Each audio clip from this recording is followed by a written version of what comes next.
it's been a bit since I've been on the vlog. Just like any good running gear needs an off season, so does a break in creativity. So let's catch up with it. So what have I been doing since the last vlog? Well, you saw me at the beer mile, and the next morning I woke up with a hamstring injury. So fun fact, running while drinking alcohol, probably not the best idea. But here we are. Took it easy for about a week. Then I thought, no, this isn't too bad. I think I could run on this. Then I raced Heart Lake. So we're out here at Five Peaks. We're doing a pre-season Rust Buster race. So it's kind of hard when you're racing in February to get a race in to like break up the monotony of training and see where your training's at. So we're doing it early. It's supposed to be like 12.4K and it ended up being 13.9K. That race went really well. I was third overall with only 2 men in front of me. And I'm pretty sure I set a course record. So I felt pretty good during my race. But in the last 2K, I decided to trip and hurt my hamstring. Again, same side. So then that turned into a really bad situation where I couldn't even sit. They were so sore, and I just really hurt it.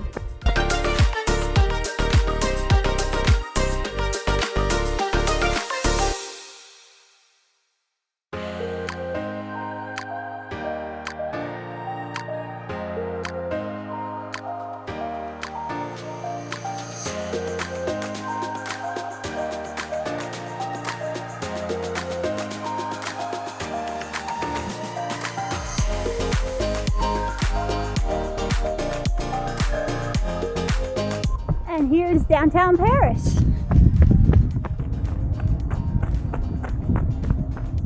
So cute.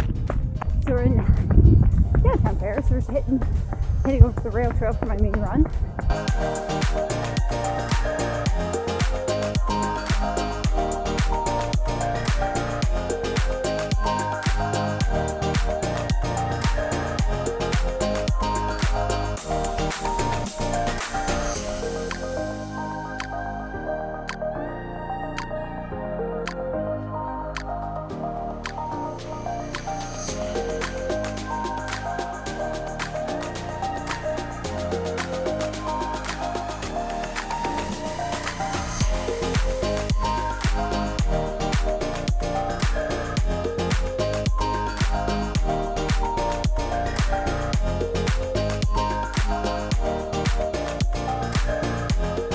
River's starting to freeze up here. Alright, let's go to the rail trail. And we're back on the rail trail. Since repeated bouts of time off weren't really doing much, and the tissue, that being my hamstring, wasn't really responding to load, there was a big mismatch between what I do and what made it sore. It was kind of sore 24/7, hurting a lot when I was sitting. I realized, being a physiotherapist and knowing that it should have improved by now, that there was stuff outside of the tissue level that was happening. So there's a concept called central sensitization, which is your nervous system or your brain is intensifying the pain signal more so than the input coming from the tissue itself. What does that mean? Basically, whatever I was doing with my hamstring, it for no reason was creating a pain signal much bigger than it needed to. And really, what leads to central sensitization?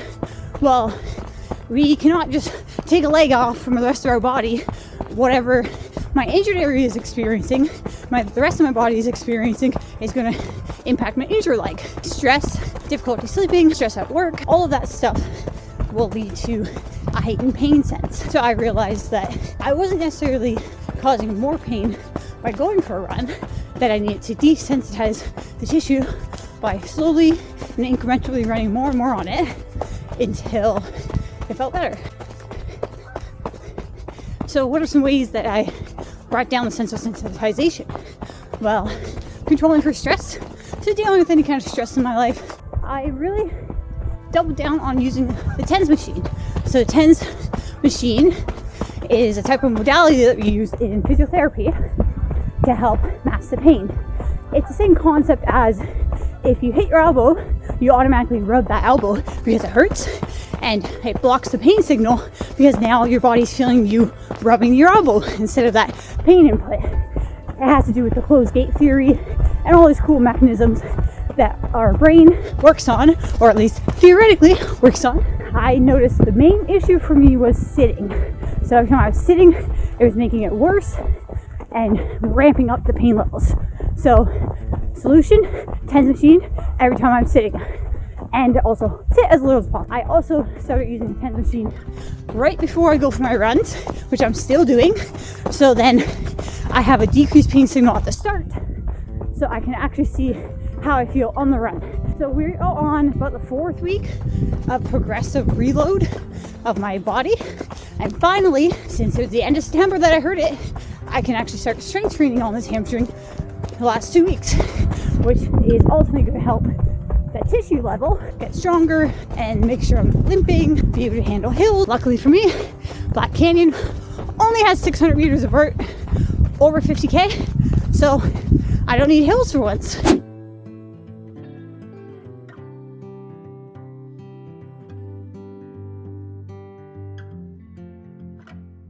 Now, it's not to say that I want you running on your injuries at home, but you have to look at your body's response to an activity and how it's feeling. So for me, personally, as a physiotherapist, I recommend people try to keep their pain levels at a 2 or 3 out of 10. Probably not making it worse, probably not making it delay its healing as well, but above a 5 out of 10, coming into that sharp pain category versus an ache, probably a bit too much for it.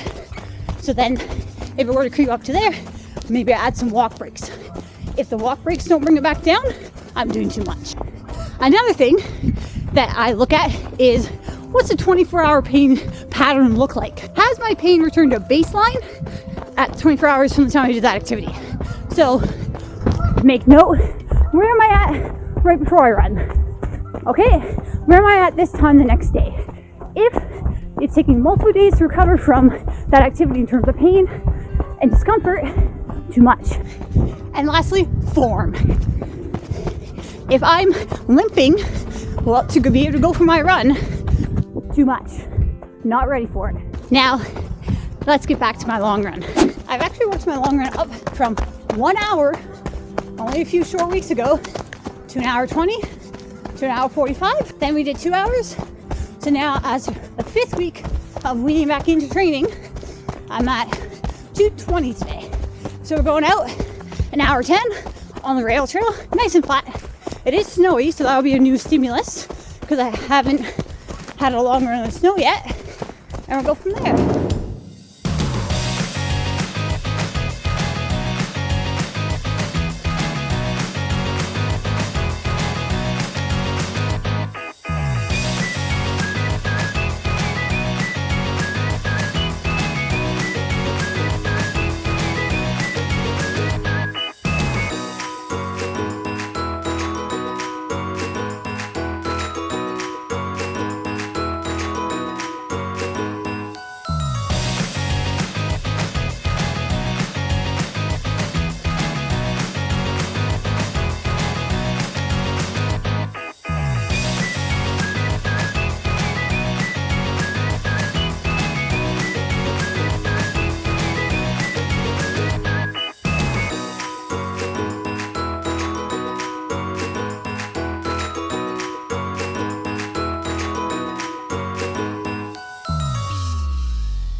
And we're on the way back.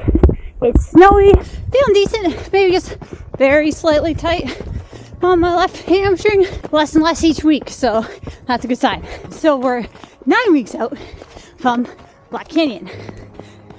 Was I where I was hoping to be right now? No. Am I lucky to be running at all? Yes. So what does this mean for this winter build now? Well, as anybody who's followed my last blog or my Instagram or my written blog, you know that I'm working with a sports psychologist through this block. So I'm working with Aaron Teschek at CEP Mindset.